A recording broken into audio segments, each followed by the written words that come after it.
Bueno, los argentinos nos encontramos con esta finalización de la semana con una muy mala noticia, que fue este fallo de la Corte Suprema de Justicia del 2 por 1 aplicable para los represores que hayan cometido delito de lesa humanidad.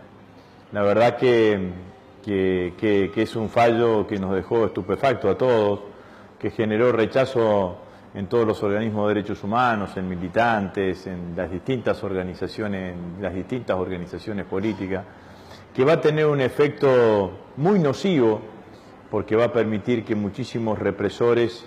y muchísimos que hayan cometido delitos de lesa humanidad, que recordemos son los delitos cometidos en el nombre del Estado, aquellos que asesinaron, que violaron, que se apropiaron de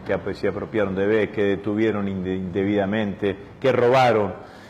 pertenencias y que hoy están cumpliendo condenas, se le va a computar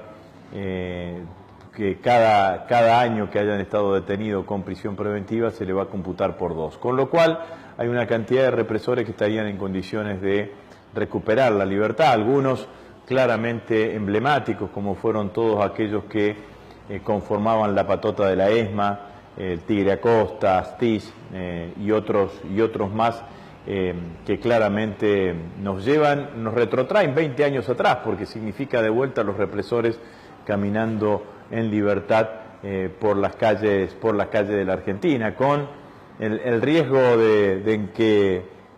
que se encuentren en algún momento con alguna de sus propias víctimas que han sido torturadas por ellos mismos. Y acá lo que se merece detenimiento es el análisis de quiénes fueron los que aportaron esa mayoría de 3 votos por sobre 2 en la Corte Suprema de Justicia, ¿no? Los votos negativos fueron del presidente de la Corte, Ricardo Lorenzetti, y de Maqueda, y los votos positivos fueron de los 2 integrantes de la Corte que propuso Mauricio Macri, que primero los quiso sumar por la ventana, y el extraño voto de Elena Hayton de Nolasco, que la verdad que nos ha decepcionado absolutamente a todos, ¿no? Porque Hayton de Nolasco siempre ha tenido en su historia judicial posiciones contrarias a este voto, y es imposible no pensar que en realidad este voto está ligado a aquella no apelación que hizo el gobierno, que llevó adelante el gobierno, no apeló ese fallo de primera instancia que le permitió a Hayton de Nolasco continuar como miembro de la Corte habiendo superado los 75 años. De los 2 miembros de la Corte nueva, la verdad que se tendrá que hacer cargo el presidente, y se tendrán que hacer cargo también aquellos senadores que viabilizaron con su voto esta propuesta. La verdad es que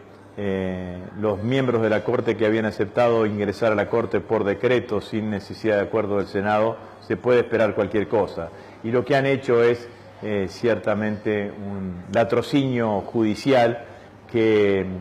tira para atrás una riquísima historia que tenía la Argentina en los últimos años en defensa de los derechos humanos. Pero todo tiene que ver con todo. Hay un contexto político que se ha ido creando en la Argentina que viabilizan este tipo de decisiones, ¿no? No es extraño a esto aquella vieja frase del presidente del Curro de los Derechos Humanos, no es extraño a esto las expresiones de distintos funcionarios hablando de que en realidad no son 30.000 detenidos desaparecidos, sino que son menos, y descalificando el accionar de los organismos de derechos humanos. No es casual a esto el pedido de reconciliación de la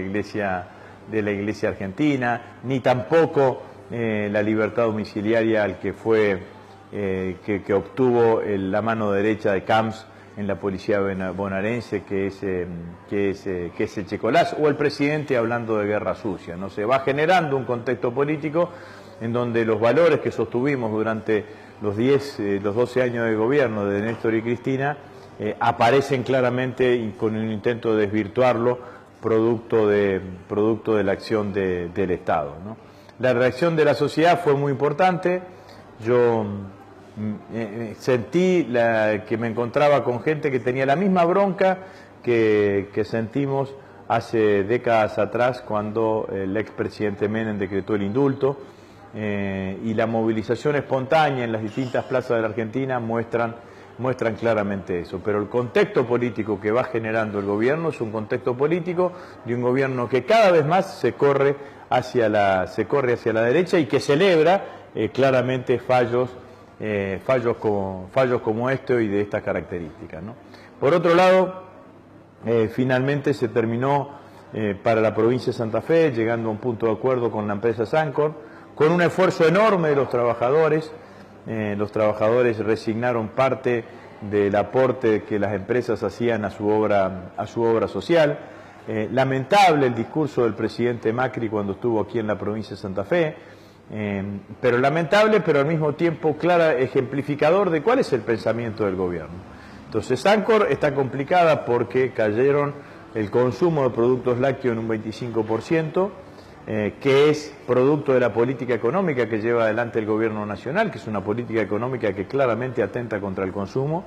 Y por el otro lado, los otros problemas que tiene históricos son de la mala administración de la cooperativa. En ninguno de los dos casos los afectados, los originantes del problema, son los trabajadores. ¿Qué dijo el presidente cuando estuvo en la ciudad de Santa Fe inaugurando otro Metrobús? El presidente dijo, el problema de Sancor es lo que ganan los trabajadores.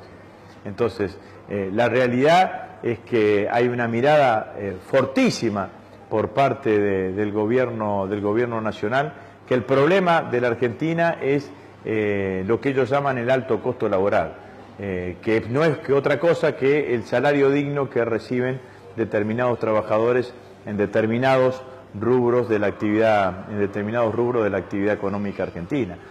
Pero muestra sin ninguna duda estos dos hechos cuál es el pensamiento político y hacia dónde quiere ir el gobierno. El gobierno va a ir sin duda hacia una disminución de las garantías individuales. Con este fallo de la Corte vamos claramente en este sentido, a un ataque permanente a lo que significan los ingresos de los trabajadores, y lo otro que va a empezar a hacer, seguramente si obtiene buenos resultados electorales en octubre de este año, va a ser seguir desmantelando el Estado y seguir avanzando y empezar con una nueva etapa de privatizaciones en la Argentina, transfiriendo al sector privado que aquellos sectores económicos que hoy están en manos del Estado y que son claramente rentables o que protegen de alguna manera el ahorro de los argentinos, como es en el caso de las AFJP.